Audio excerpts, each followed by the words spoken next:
Hey guys, how's it going? Welcome to another brand new episode of Boss Babes. I have not been on here in a little bit. I actually just recently got back from North Carolina. We're going to be chatting about that shortly. But I have my girl here, Mallory Souliotis. So the funny thing is, her and I have been trying to, or I've been trying to say her last name properly for the last 20 minutes. Yeah. It's a really amazing Greek last name, but I've been struggling with it. So it's Souliotis. Right as it's spelled. Right as it's spelled. But I've been struggling with it. But we are here today with Mallory Souliotis, and got it in that one. We got it on that one. Super excited to have her join us live today, of course, with the Boss Babes. I'm your host, Brittany Baldy, and we're going to be chatting all about ice hockey, bowl with the Bruin, because I just recently had a great event with the Boston Bruins, and we're going to be talking about Yale University and everything in between. So before we kick off into that, we're going to be talking about Bet Online, because as you guys know, it's a great sponsor of ours. So the wait is finally over. Football is back. You might not be in the game this year, but you could still be in on all the action at Bet Online. Bet Online is going the extra mile to make sure you can get in on everything imaginable this season, from game spreads and totals to team player and coaching props. Bet Online gives you more options to wager than any other place online. You can get in on this season's opening bonuses today and start off wagering on every win, division, and championship futures today. Head to BetOnline today and take advantage of all the great sign-up bonuses. BetOnline, your online sportsbook experts. So again, guys, BetOnline is awesome. Obviously, all the sports are back. Super excited for that. We're obviously in hockey playoffs, which we could talk about shortly. The Bruins obviously didn't do that well. Very sad. But again, if you guys are into sports betting, check out BetOnline, and they rock.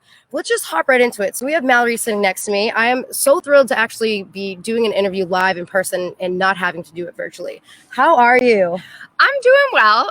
It's obviously a beautiful day, so really glad we were able to do this outside in some good weather and, do this in person. We were worried about doing it online virtually, but glad we threw this one together to do it live for you guys. Hop right into it. So you did a 2-week circus camp as a kid. That's one of your fun facts, and I found that so interesting. I wanted to hear all about the fact that you did a 2-week circus camp.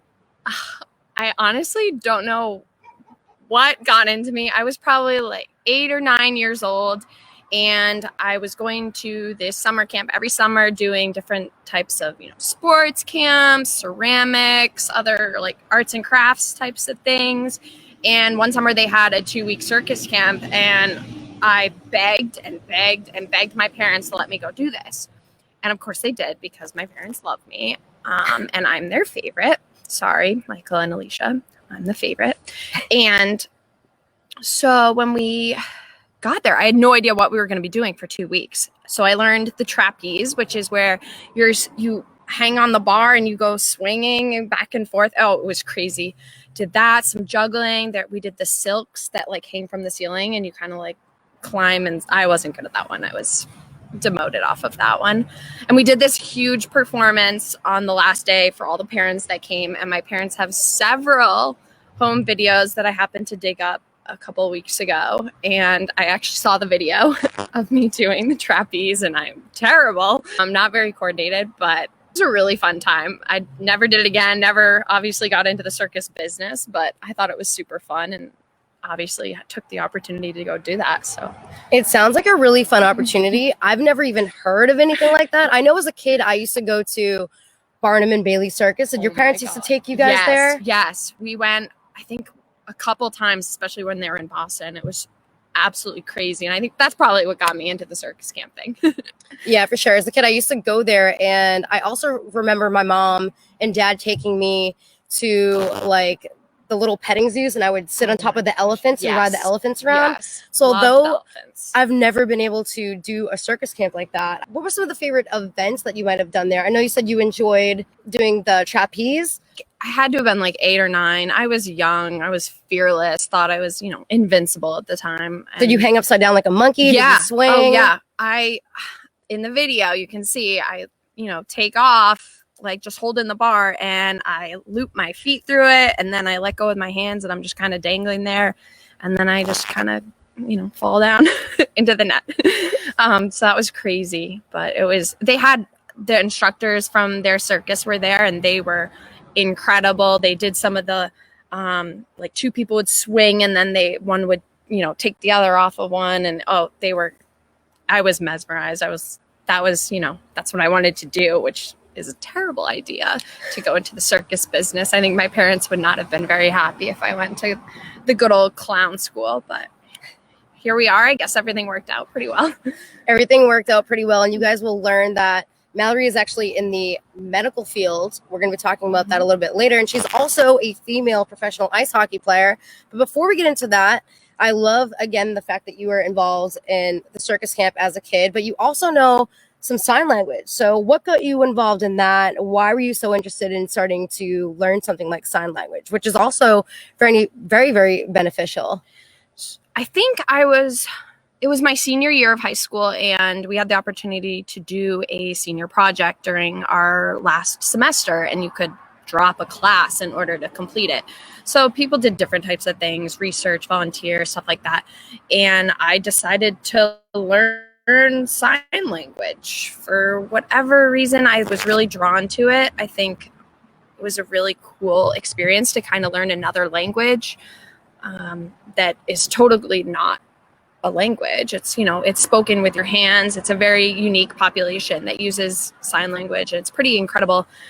I ended up learning and memorizing Twinkle, Twinkle, Little Stars, which I then performed for our little end of year event where everyone kind of showcased what they did for their senior project. So other people you could do almost anything. My best friend did a string quartet on like the violin, the cello, and the viola. And I think there was another one in there, but you could do almost anything. It was basically to kind of broaden your horizon, do something new.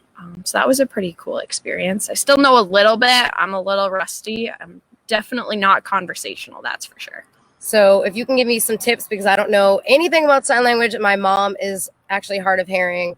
So what I try to do with her is I try to make it my point to look at her directly with the eye contact so she can read my lips, because I don't really know any sign language at all except for like hi and bye. Yeah. And come over here, like the baby basics. So if you want to give me some lessons, I definitely need some.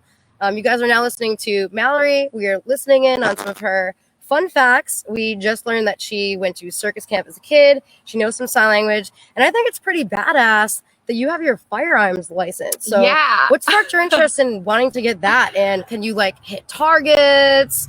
Do you play the shooting video games? Like, what made you want to get your firearms license? So I had an internship during college, one of my summer internships, and we had the opportunity to go to a firearms field shooting range. And that's where I shot my first gun. My first gun that I shot was actually a shotgun, which is a big, hefty guy. Nerve-wracking, but also very exciting. I was super amped up after. I thought I was like ready to run a marathon. My heart rate was, really high, but I absolutely loved the adrenaline rush. I shot a couple other things, and then I decided when I came back to Boston after college, I wanted to get a firearms license so that I could go to the range and shoot. You can rent a gun, so that would have been a really fun activity to do, to go to the range and just, blow off some steam a little bit. Fun.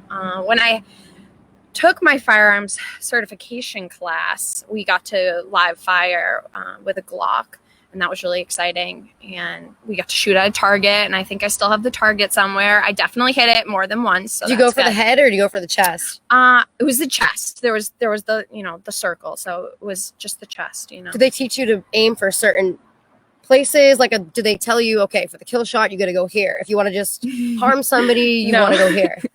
Harm someone? Yeah.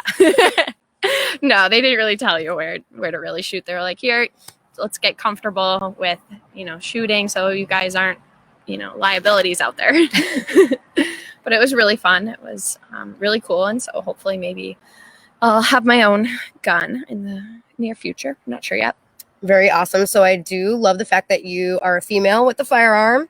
And last but not least, for hidden talent, and I want to see if you can actually do it for us. Mallory told me that she knows how to wiggle her ears. Are we able to see this now live? Let's see if we can do it. Which one? No, this one's going a little bit better than this. See if we can do it. Can we see it? I can see it. How are you able to do that? I could see it, like, don't move know. up and down. I don't really know. I don't know why. I think I was bored in driver's ed class, and that's what I taught myself during driver's ed class. So- I think it's very weird. It's not useful at all, but here we are. Pretty interesting. So for those of you that are watching and for those of you that might be listening on the podcast, if you look closely, you can see Mallory's ears move up and down slightly, which is super interesting. Yeah, right? You know, who knew?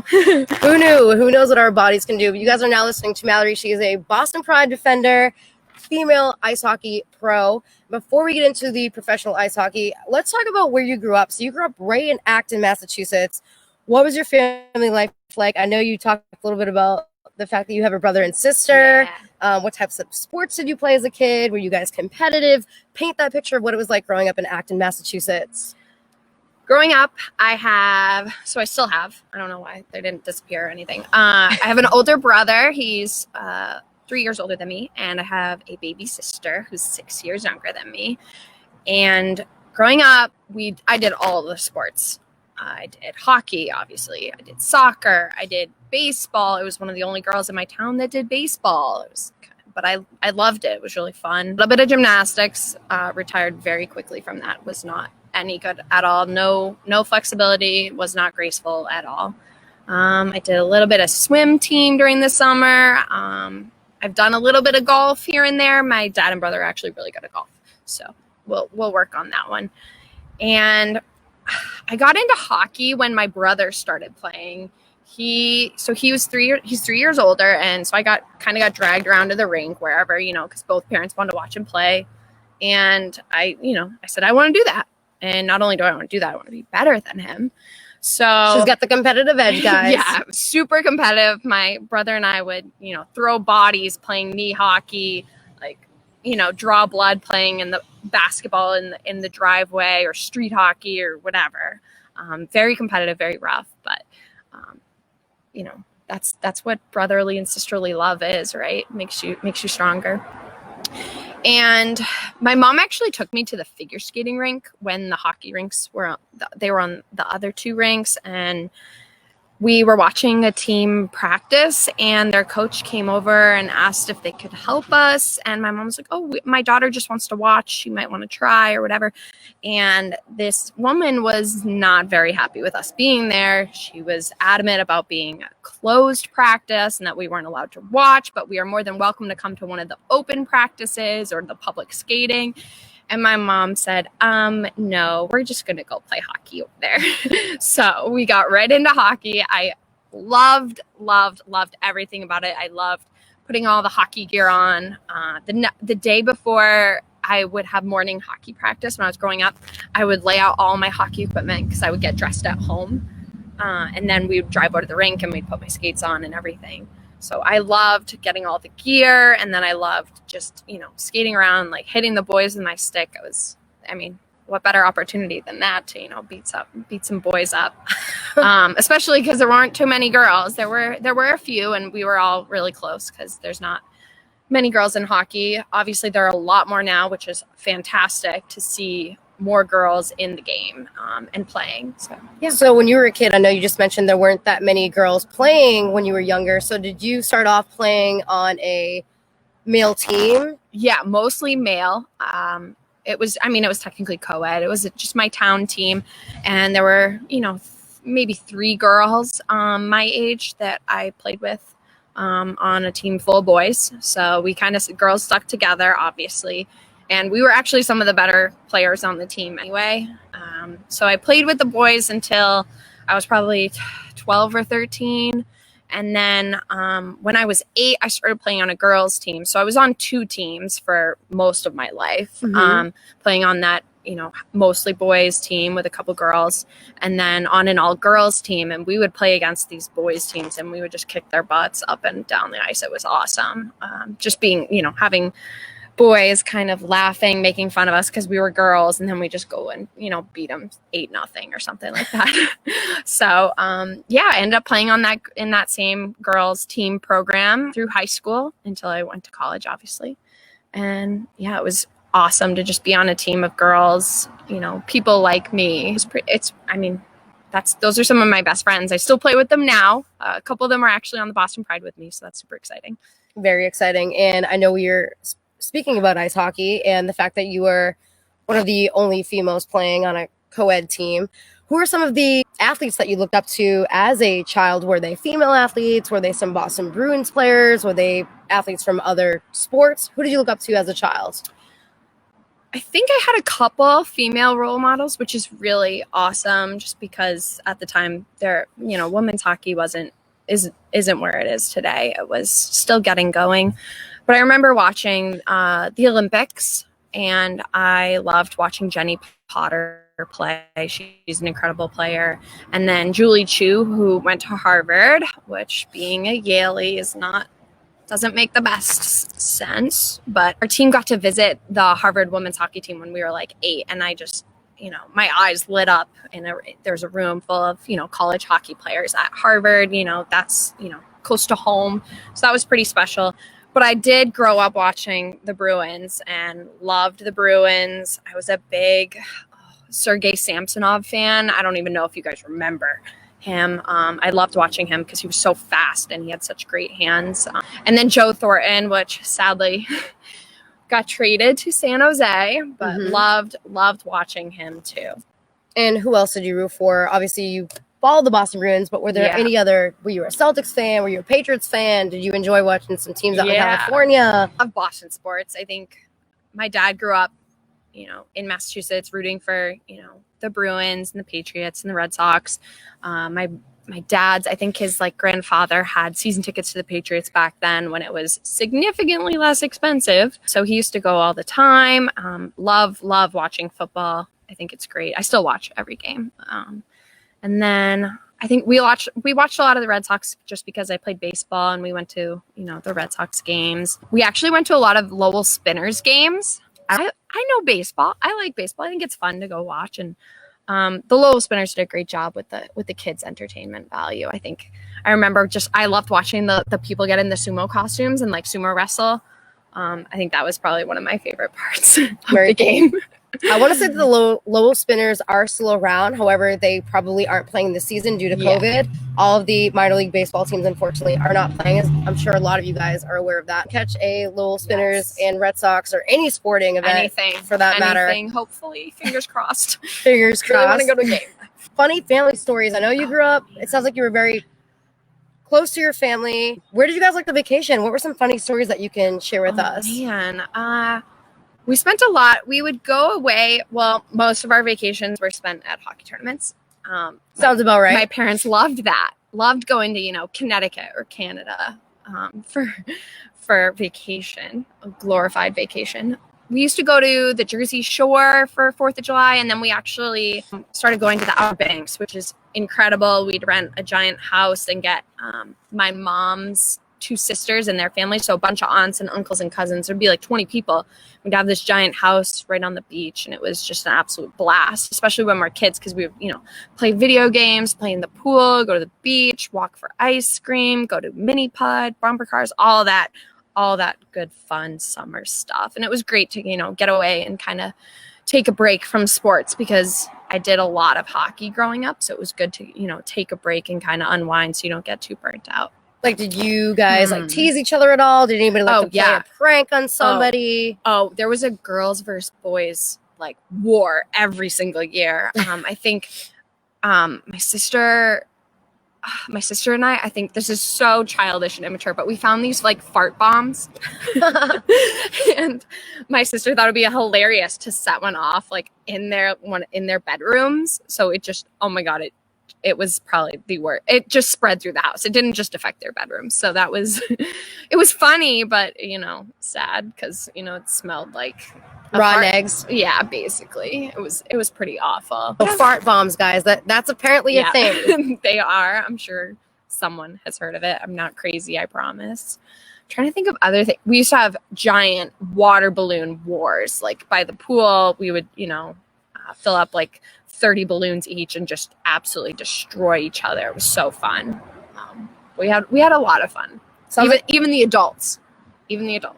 Sounds like you guys had a great time. And I want to hear a little bit more about you guys traveling up to Canada. My brother actually played ice hockey as well. So when we were younger, we used to go do the Can-Am tournaments up in Montreal and Quebec. So were you a part of that? What was your experience like playing up in Canada as a child or a teen? I think I personally never played in the Can-Am tournament, but my brother's teams did. So I remember getting dragged along, and I remember, I'm sure there's people that might remember this, but you used to get these rubber band guns, these like wooden rubber band guns, and those were absolutely lethal. We loved having little hotel wars with those. I think other times I've gone up to Stony Creek. It's a really nice place, or Magog. Mostly just for my girls' teams, we had tournaments up there, but we were so busy with, the games. It wasn't really much of a vacation. We didn't do very much touring. I do remember going to Niagara Falls, though. That's pretty incredible. I had never been before, so that was my first time. Only probably like 5-6 years ago, which is crazy. But yeah, I think we didn't get to go to Lake Placid, but I've definitely been there a couple times. There's actually a spot that we did go to. That name sounds familiar. We got to go to Lake Placid. That's in New York, correct? Yes, that's where the Olympics were, 1980. Very cool. So yes, I actually got to go to Lake Placid. My brother played in a tournament there. So I like that we're having the hockey talk. We love it. We love it. I know you were just recently talking about the little rubber band guns. Yes. I don't remember playing with those, but I do remember and actually think I still have the sticks because I was putting them away for my future kids. The knee hockey sticks. Oh my God. Tell me you guys played knee hockey in the hotel. Oh, all the time. We would get yelled at by the hotel staff all the time. Too. We would get yelled at. And then you go to a out. different floor and then you just keep playing. Oh man. And all the parents are like, quiet down out there, whatever. Oh, we used to get in trouble all the time, and we just keep moving, whatever, keep playing. You just move to like a different floor or to a different section and just keep doing your thing. Just keep going. The best is when you found like the banquet hall and it was empty, so you just had this giant space to just go play. It was so fun.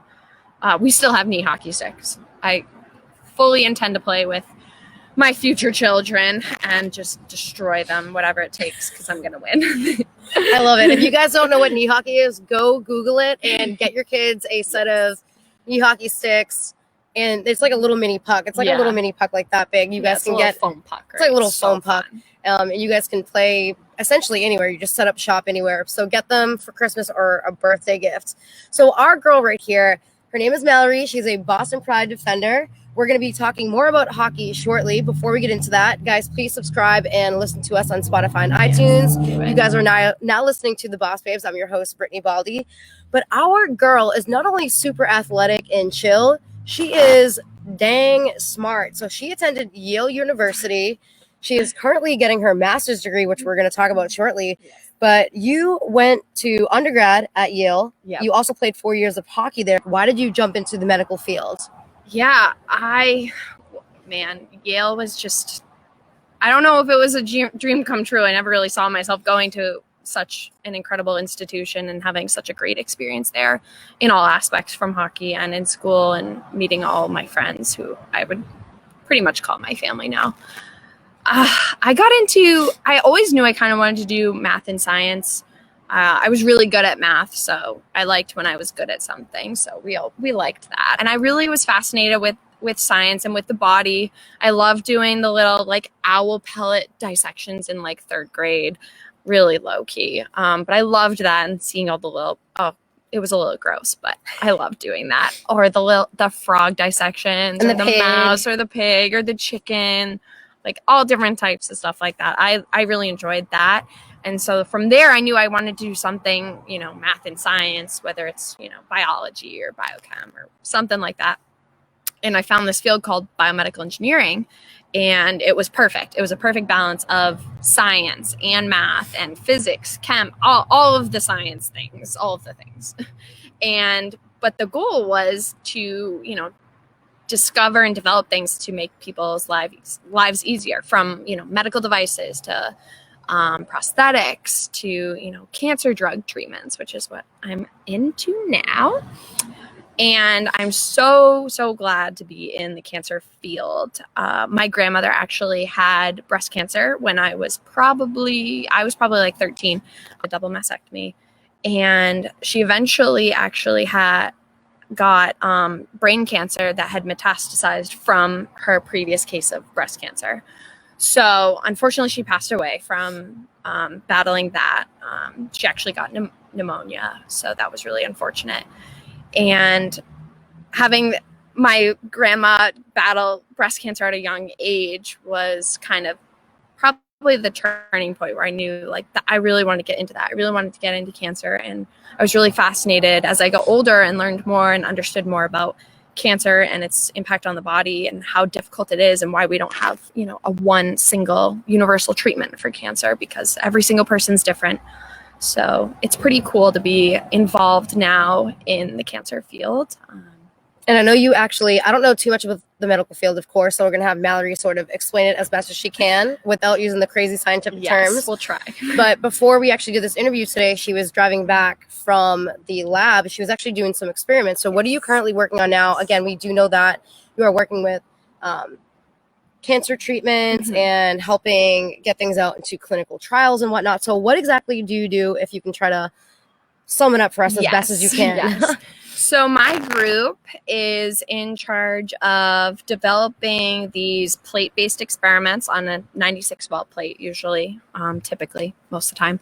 And the goal is that we develop an experiment where we can analyze those clinical trial samples. So once my group has developed this type of experiment, for each drug is different, so each experiment's kind of developed differently and has different requirements depending on how much drug we are giving patients and other factors I won't get too much into.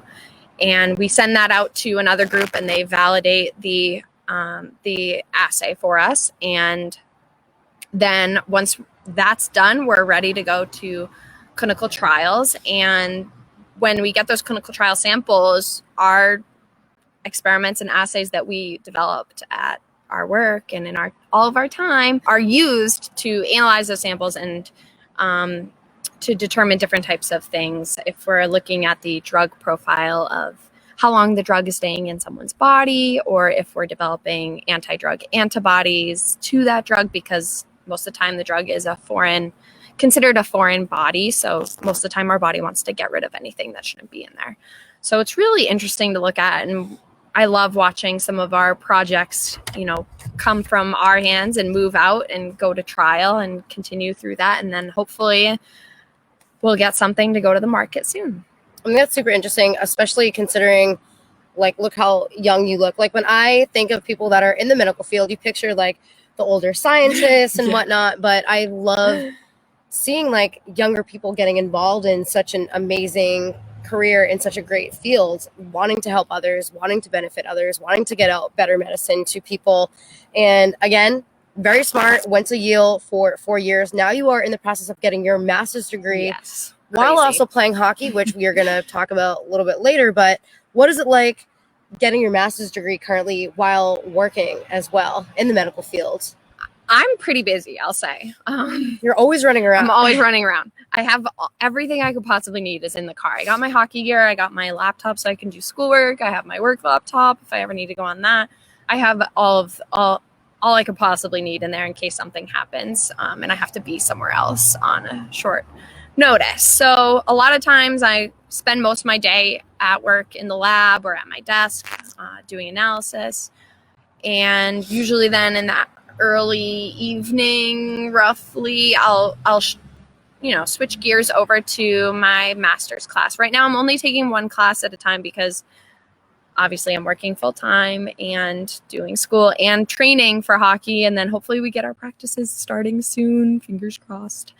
So I've been pretty busy, and it's an online program. So I take it when I need to, when I can. It's super flexible with my schedule, and it's great. There's nothing ever live streamed, so I never have to tune in at a certain time. So I could do all of it on one day if I wanted. That would be really boring and terrible, but it allows me to kind of space it out and fit it in with my schedule. So if I have a late night practice, maybe I'll do a couple hours of my schoolwork, of my lectures, of my readings, whatever that may be, and then head out to practice. So I'm learning a lot, I would say. I think my master's degree is in bioengineering. So it's covering a lot of topics, and a lot of this stuff I've been reading and learning don't really cross over with what I do at work. There's been a couple things here and there that maybe I've learned or experienced with at work, or things I remember from college. Thank God. I actually learned something. Yeah, mom and dad would be happy with that. They only spent a little money on that. But definitely super busy. It's really important to make sure I stay organized. Like everything is in my phone, my whole schedule, where I need to be, any, doctor's appointments or meetings or calls, whatever. Everything is in that phone to make sure I stay on top of everything and I'm not missing anything. It sounds like you're a great multitasker as well. And speaking of multitasking, because we are talking about the fact that you obviously travel a lot, you are involved with hockey, you're involved with coaching, which we're going to speak about a little bit later. Yes. You're involved with the medical field. Not only were you going to school for 4 years at a freaking top university at Yale, so that must have taken up so much time, and you had a hard career field that you were studying for. You actually played hockey there for 4 years, and I looked it up online. Don't know if it's correct or not, so I'll have you correct me if I'm incorrect, but it said you had 70 points in 117 games as a female defender, which I think is super incredible. So you are obviously a great ice hockey player as well. So how do you balance both work, play, because obviously you spend time with your family and friends, and ice hockey? I like to think of hockey as play too. It's kind of my release of all the stress, and it's the team we had this past year in Boston was really the light at the end of the tunnel every day. I was always looking forward to practice, hang out with the team, and obviously we had a really great team last season, and it was great to just work together towards that common goal of winning the Isabel Cup. Unfortunately, that was canceled because of COVID, but it was an amazing experience. I love to think of hockey and training for hockey as kind of my distraction from work and from school. And at the same time, I mean, being a professional hockey player is a lot of work. You have to train, you have to work hard, you got to get stronger. You're trying to improve every day because your teammates are out there doing the same. So you don't want to hold them back too. And I did look up a fun fact about you. It said that during your senior year, you led the all Ivy League defenders in scoring. So again, guys, Mallory obviously played for Yale University. She had 70 points in 117 games. And as a senior, she led the all Ivy League defenders in scoring. And you're also known for your powerful shot. So what is your powerful shot? I want to know what that is. What does that mean? Is it a slap shot? Like, what is going on here? I'm going to guess we're referring to the time I took a slap shot and missed the net and happened to break the glass. Let's hear this story. She broke the plexiglass. Yes. Which is very I missed durable. The net really, really badly. Probably like 5 feet off net. We were playing Bruin, and I just remember getting a pass from my defensive partner, and just I saw this giant hole in the net, and I just wanted to put it there. There was this wide open space the goalie didn't have covered. And so I just, put everything I had into it and just totally missed the net completely. But I got a lot of mustard on it and missed the net by probably good 4 or 5 feet. And the glass just, cracked all the way up. There's a video on Twitter, I think. And I think it's on my Yale profile, I think, as well. My dad has never been prouder of me than that moment.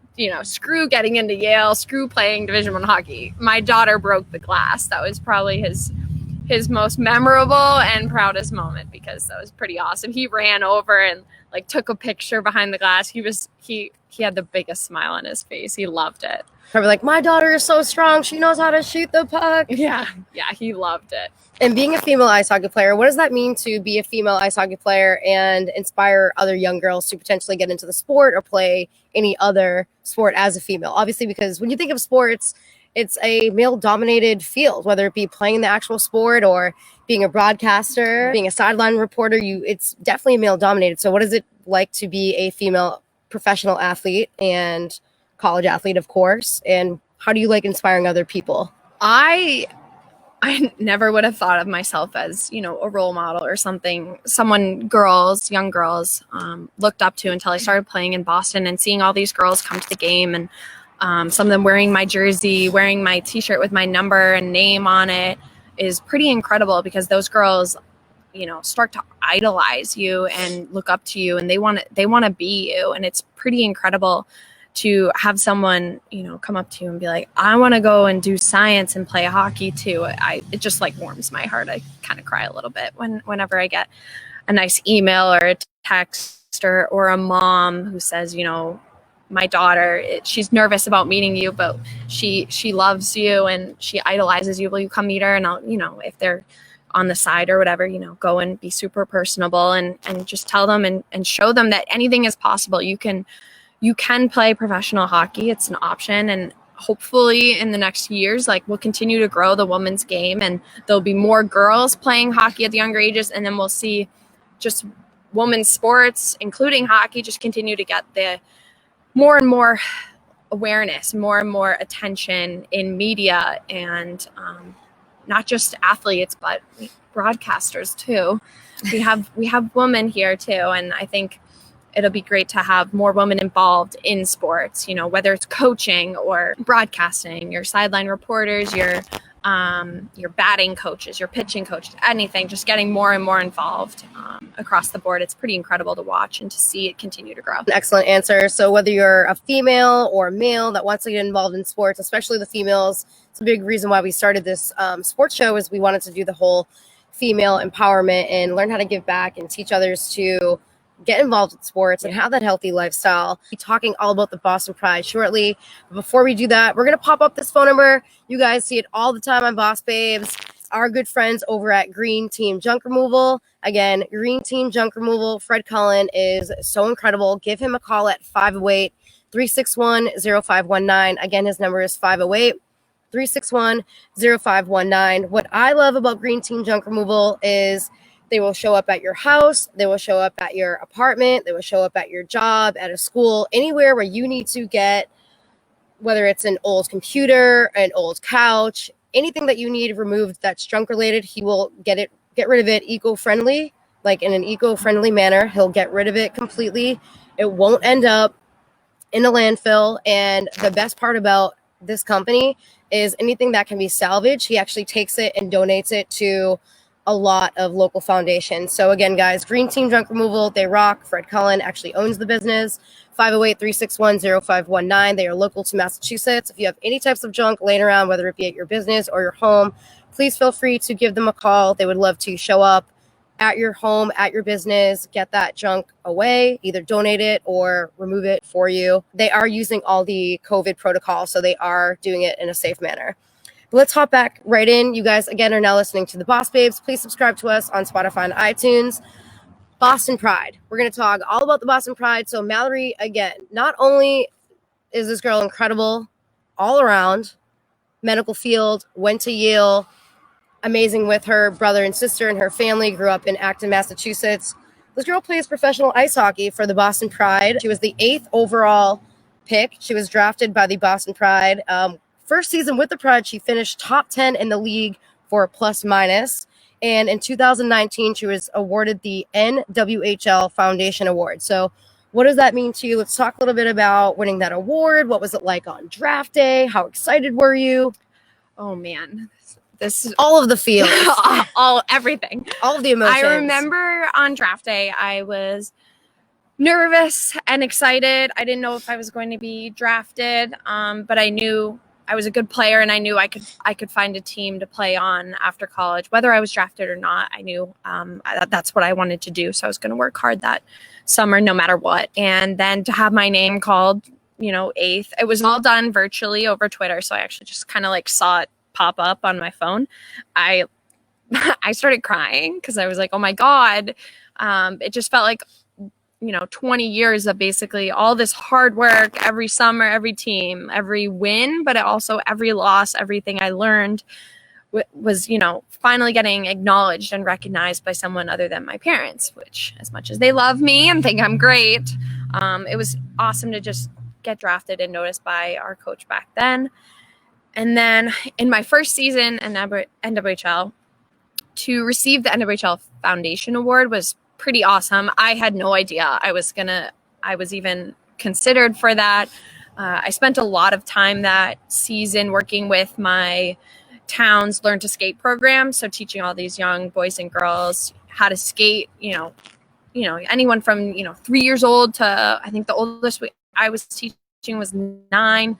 To see these kids on day one not really moving at all, leaning on like a chair or a crate or whatever, not really moving, a little nervous. And then by the end of the winter season, you know, you see them whipping around the ice, no fear. They absolutely love skating, and they love hockey and can't wait.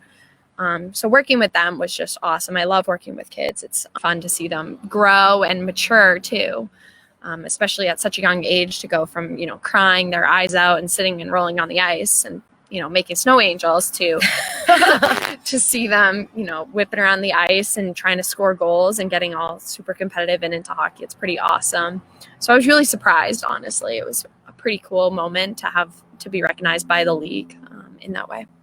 Have you had the opportunity to work with Captain Jillian Dempsey? We've actually had both her on our show and Sammy Davis. Have you had the opportunity to work with Sammy yet, or no, because of the season is kind of delayed right now? Or so Sammy Davis Sammy Davis, if you guys watch that episode or listen to that episode, she recently went to Boston University, graduated. She was the captain at BU, and I believe she was about to start playing this season, but things have been put on hold due to COVID. So I think Sammy helped out me and another teammate, Lauren Kelly. We actually ran a 3-day little girls boot camp right before a bunch of the teams started their season. So I've actually worked with Sammy. I actually knew Sammy when we were in high school. She was at another prep school. So we were kind of rivals because we were on two of the better teams in the league. So I knew who she was. And then I skated during the summer with her, and she's such a fun person. She works really hard, and she's an incredible player. And I can't wait to see what she does this year. And then Jillian Dempsey is, if you know hockey or follow hockey at all, you should know Jillian Dempsey. She has been the captain of the Boston Pride. She's an Isabel Cup champion. She is probably one of the most hardworking people you'll ever meet. She teaches at Winthrop Public School, which I see you, Jillian. You're teaching all the virtual classes and everything. You can do this. You really want to see those kids and help them learn this year. They're two really incredible, hardworking people, and they I'm so excited to have them both on the same team with me again. I can't wait to go actually watch a game, having interviewed a handful of your teammates already. So fingers crossed that the season does start up at some point, because I would love to go cover a game and cover some of your charity events when you guys do start getting involved with those again. But I want to talk a little bit more about draft day. So you said you were following it on Twitter. You were drafted 8th overall. You started crying. Like, what was your initial reaction? You're like, oh my God, I got to call my mom. I got to call my dad. Like, do I post about this on Instagram? Like, what was going through your mind? So a couple of my best friends I was spending the summer at Yale, and a couple of best friends and I were kind of together, and I started crying. So my friend was, Snapchatting all these pictures of me crying, which was really lovely to see. And I immediately FaceTimed my dad, and because I knew both my parents were home, but my dad was really the one who kind of got me into hockey. He grew up playing hockey. My mom was a basketball, lacrosse, volleyball, softball gal, so I didn't really do any of those sports. Sorry, Mom. And I just remember he answered, and I'm like full tears, and I'm just go, I got picked, Dad. And he's like, yeah, I know. I know, honey, it's okay. You're like, congratulations. Now just like go enjoy yourself, go get a beer or whatever, now that you're 21. So it was really exciting. It was a lot of emotions and a lot of excitement too. And it was great to have that moment and to get drafted with two of my teammates actually growing up, Lexi Lang and Lauren Kelly. We grew up playing club hockey at Assabet Valley, and have them drafted on the same day with me was pretty awesome, because it was coming full circle. We played together, before high school. I played with Lexi in high school, and then to have them now, all three of us on the same team again, is pretty awesome. And do you have any future goals after hockey? What do you plan on doing? Or, I guess, what is the next step after the Boston Pride? Can you go any higher than that? Maybe are you still potentially in the running for potentially the Olympics, or how does that work? No, I'm zero Olympic potential, but obviously as a kid, that's what you dream of, and that's the ultimate goal. I just knew as I got older, it wasn't going to be in the cards. So it was really important to focus on school. So I knew I could have a career, 30 years down the road, I could be doing something, because hockey doesn't last forever. Just like most sports, you can't play forever. Your body just can't perform at the highest level. And then you have new rookies coming in and, you know, bumping your spot just because you're getting older. So I'm not sure how long I'll be playing hockey. Hopefully a couple more years, I think, is my plan, as long as they'll have me. And then I know I want to be involved in hockey. I'm not really sure what that'll be, if it's coaching, if it's coaching at a college level or at a high school level, or just running clinics. I'm not really sure. I know I want to still be around the game because it's been such a big part of who I am and my life that I'll continue to hopefully give back as much as I can. And Mallory, we look forward to seeing what happens with you and the Boston Pride this season.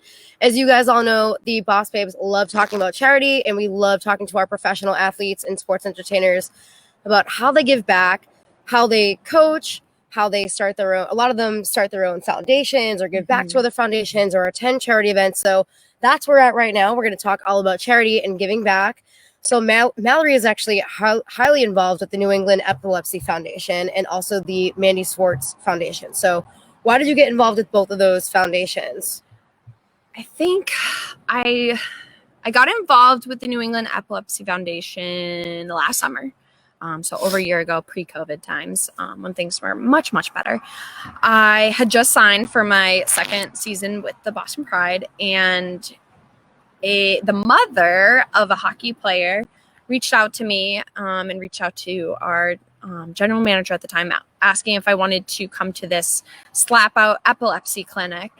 I would volunteer my time to run a clinic for younger kids, and you know, all these kids would attend, and all the money raised would go to the New England Epilepsy Foundation. So it turned out that the mother that had reached out to me, her daughter, who is I think 14 now, Julia, and she has epilepsy, and she's a big hockey fan, loves hockey. And it turns out that her cousin is actually Chris Kreider of the New York Rangers. And what happened was they invited a lot of professional athletes from the Boston area, people spending the summer here, to come and just volunteer their time and donate different items. So I think I donated like a hockey stick. Other people donated, you know, anything autographed or whatever, where all the money raised was just going right to the Epilepsy Foundation. So that was pretty awesome.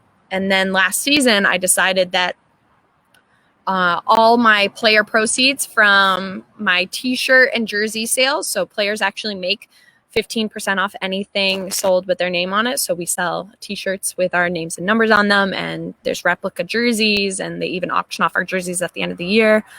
And I was going to donate any proceeds I made from that season right back to the Epilepsy Foundation. So I actually went over to the mother's house and kind of dropped it off with a couple other COVID goodies, because it was, I think it was June by the time I got that all together. So it was great to kind of see them and give back to them. And she was so glad to see me and to know we were healthy. And she was really grateful for everything I'd done and echoing everything that the Epilepsy Foundation does for not only people suffering from epilepsy, but their families too, because they're severely impacted as well. And then the Mandy Schwartz Foundation. The Mandy Schwartz Foundation. So Mandy Schwartz was a Yale hockey player before my time, so I didn't spend any time with her. And she unfortunately contracted leukemia during her time at Yale, so she had to stop playing hockey, and she had a bone marrow transplant that helped her for a little while, but unfortunately she relapsed and got leukemia again. And so the Mandy Schwartz Foundation was formed. She passed, and her brother Jaden Schwartz actually plays for the St. Louis Blues. So sadly, I'm a fan of Jaden Schwartz just because of his sister, even though the Blues beat the Bruins in the Stanley Cup last year. Still a little bitter. Won't talk about that. So we like to organize different bone marrow registry drives. So if you didn't know, you can register with bethematch.org. And all you have to do is just swab your cheek. And with where medical advancements are now, it's as easy as giving blood now instead of going through your hip bone. So it's a really easy way to basically save someone's life. And the website again is bethematch.org. Bethematch.org, guys. You guys can go on there, swab your cheek, or give a blood sample, and you can see if you're a match for somebody. Yeah. They'll send you like a swab kit, and you'll send it out. And then if you're a potential match for someone down the road, they'll contact you, and you might be able to to help somebody who's suffering. And I mean, basically you swab a cheek and you have the chance that you might be able to save someone's life, which is a gift no one would ever be able to repay. The gift of life. And those are some excellent ways to give back to the community. And I do understand that both you and your teammate are currently coaching under 19 and under 16 girls team this year. So yes. Has that started yet? Where can people sign up for that if it hasn't started already? And how do they get involved with you girls? Yeah. So we actually had tryouts right before COVID hit for these Perfect two teams. So we were able to squeeze those in before they shut the rinks down. And so we have our teams and we practice once a week with games on the weekends. It's been great to be on the other side of the game, not really playing it. But as a coach, you can see so much more and hopefully help these girls, play in college if that's what they want, help them improve and have a good time. So it's been a blast already. We're only 2 weeks into the season, but the girls have a lot of fun and they work really hard, and it's been great getting to know them so far. And I'm looking forward to another 2 months. We play for the East Coast Militia out of Thayer. A little shout out to with Nick Taziopoulos. Yes, I love Nick Taziopoulos. So he actually has been on our show twice, and I actually covered one of his tournaments last summer. Oh my goodness. Trying to think, crazy. because we've covered so many events. Oh my god, the Hold the Line tournament. Oh, I played in that game too. Oh, you were there? Yes. Oh my gosh. Last summer I played in the game. I was one of the 2 girls. That's so awesome. So yeah, last summer, for those of you that don't know, or if you listened to one of our episodes last summer, Emmeline Reed and I actually covered that event, and it was a lot of professional ice hockey players, obviously both female and male, and it was teams split up with pro hockey players and also local first responders, and they were raising money for different organizations, which is super cool. So that must have been a lot of fun. It was so fun. It was a blast. It was a really good time. Just playing alongside, Charlie McAvoy, Charlie Coyle, and all these other local hockey players. It was pretty awesome. I was obviously the shortest person on the ice, but that's okay. The Boston Bruins Bowl with a Bruin event, which I just recently attended last weekend with my boyfriend and a few of our friends. So I want to discuss that a little bit before we wrap up the show. So Bowl with the Bruin is so amazing. Frank Simonetti, he's a former Boston Bruin. He's actually from Massachusetts as well. Played with the Bruins for X amount of years. Actually did fairly well with them. And he started this whole event where you have the opportunity to go and bowl with the Bruin. And they do it once a year. It raises so fun. So much fun. We actually did it last weekend. It raises a ton of money for the Boston Bruins Foundation. And that money in particular goes to the Pan Mass Challenge, which is a bike race that they do at the Cape. And also a lot of the money goes towards the Dana-Farber Cancer Institute. So Bowl with the Bruin and Boston Bruins Foundation does donate a lot of money to all different types of foundations, but this one in particular goes to Dana-Farber. We actually have some video footage of that, so I will be playing some of that for you guys shortly, so stay tuned. I'm here at Wamisett Lanes for the 5th annual Bowl with the Bruin event. I'm going to go head inside, grab my bowling shoes. We're here, of course, to benefit the Dana-Farber Cancer Institute. Let's go. We're here right now with Boston Bruins legend, Terry O'Reilly. Terry, we know that your 24 is hung up in the rafters at Boston Garden, which is absolutely incredible. But you are here today supporting the Boston Bruins alumni team. What does that mean to you? And did you bowl at all today, or are you about to bowl? I'm not bowling. I've got a little bit of a rotator cuff issue. At least that's my official excuse. But I'm here to say hello and say hi to everybody and support. This is basically Frank Simonetti's baby. A lot of the different guys have different events to raise money and awareness for the Bruins alumni, and Frank Simonetti got this one off the ground. He's done a terrific job, and the real beautiful thing about the Bruins alumni is we all support each other, whatever endeavor we're involved in, and when things are normal, we play 25 to 30 games through New England to raise money for different charities, and this is an annual event, and it's just a nice group of people. What are some of your favorite events that you have covered in the past, and do you actually skate with the team? I have skated up until this year, but there's been such a long layoff with the COVID, so I'm getting close to the end of the line as far as skating. I might still participate standing behind the bench as a coach or whatever, but my favorite event was probably when we had a team riding in the Pan Mass Challenge. You know, we had about 25 to 30 riders, and that was a terrific event. We're here with Frank Simonetti. He is absolutely amazing. He does so much for the Boston Bruins community and the alumni team. Obviously, you guys haven't been skating due to the corona pandemic, but we are here today celebrating for Dana-Farber Cancer Institute and obviously Bowl with the Bruin. You have started this amazing event. It's the 5th annual event here. What does that mean to you and how exciting is this? Well, we've built on it for 5 years now, and as you know, every Pan Mass rider has to raise a certain amount of money in order to ride. So rather than just asking people to donate, we hatched the idea for Bowl with the Bruin 5 years ago, where a 4-person bowling team is matched with a former Bruin or local celebrity, and it really caught on and is built every year. And last year we raised over $120,000, which was amazing. This year with Corona, everything's tamped down a little bit. We are, every other lane spacing, masks, sanitization, the whole bit in order to comply with the state's regulations. But so many people have come out and said thank you for continuing to do this event in light of the pandemic, because they need to get out. They want to contribute to charities, and the caliber of the people that come to this event is outstanding. And I understand you have a very stacked roster here today. We have a lot of the former Boston Bruins alumni here. I've already interviewed Terry O'Reilly. I know we have Ray Bourque's son here. Who else is here tonight? Well, Kenny Hodge is here, Dave Shaw, Mike Motto, Donnie Marcotte from the 1970 Stanley Cup teams, Terry Virtue, Bobby Beers, Andy Brickley. The list goes on, and it's an event that a lot of the alumni look forward to every year. We are here right now with Ray Bourque. He has already bowled. How did you do today? It went well. My expectations were pretty low coming in, but my team definitely carried me. The BJ Tsunamis, they've won it actually the last 3 years. So when I heard that, I knew there was a lot of pressure, but they pulled me through, and I think we got the job done. We'll see what the end results say, but it went well. Nice. Who was on your team?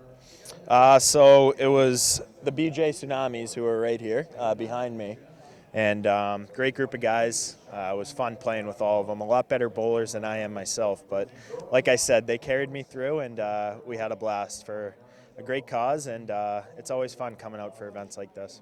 Amazing. And we are here today for the Bowl with the Bruin event. What does that mean to you, and why are you out here supporting such a great cause for the Boston Bruins Foundation, and you're supporting the Dana-Farber Cancer Institute?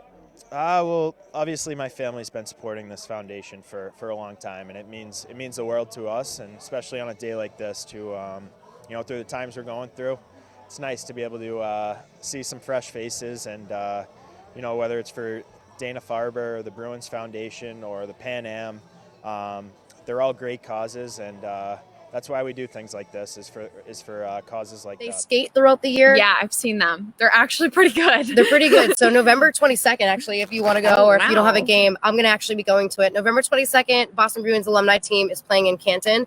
If you want to check out some of the oldie but goodie Bruins players. Sometimes Ray Bourque is there.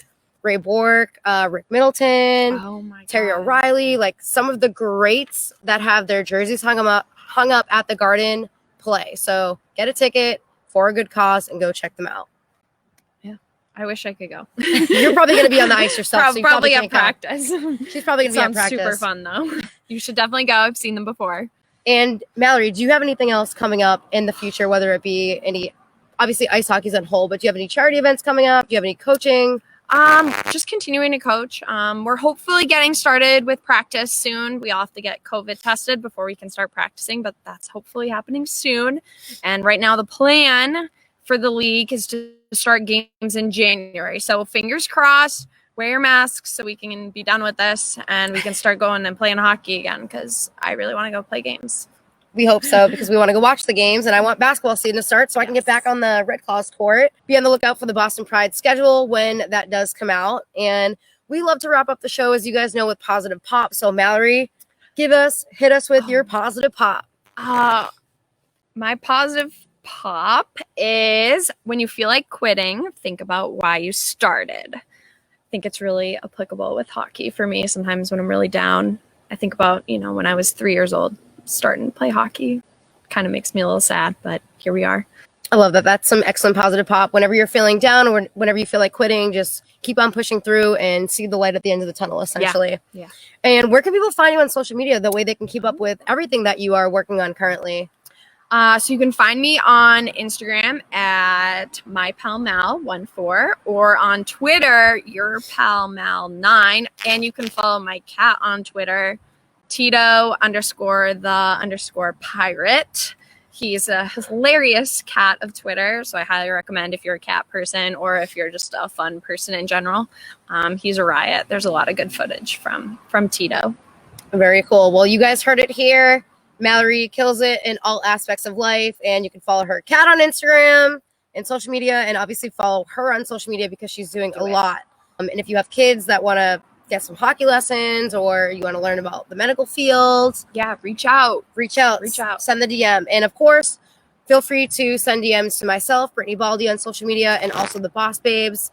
We've been doing a really fun little segment lately. My boyfriend and I have been doing something called Game Day Eats, where we are posting up on social media what types of foods that we should be eating on game day. So let me actually ask you that. Before we close out the show, what are some of your top game day eats if you're watching a football game or a Bruins game? Mallory's Game Day Eats. Let's go. Game Day Eats. Well, inspired by the Brittany Baldi was the beer cheese. Oh, we're going to make that together soon. We're going to do stay that tuned for Game Day Eats. Highly recommend. We'll shoot out a recipe when we perfect it. Big beer cheese fan. What else do I, like wings. Like you can't go wrong with wings. All of the wings. All of the wings. All of the flavors. All the flavors are great. What else do we like? Rubbed. Oh, you could get the sauces, all the fried. dipping sauces, all of the flavors. Throw some barbecue on there. You can't go wrong with wings. So I agree with that. Yeah. My boyfriend and I recently made barbecue chicken nachos, which was really good. So we took a lot of barbecue chicken, threw it on top of the nachos with some melted cheese, a little bit of sour cream, the tomatoes, the whole shebang. Really tasty. Man. But if you guys want to see the Game Day Eats, go follow us on social media at the BosBabes, and we hope to see you guys soon on an upcoming episode. And thank you so much for joining me, Mallory. Thank you for having me.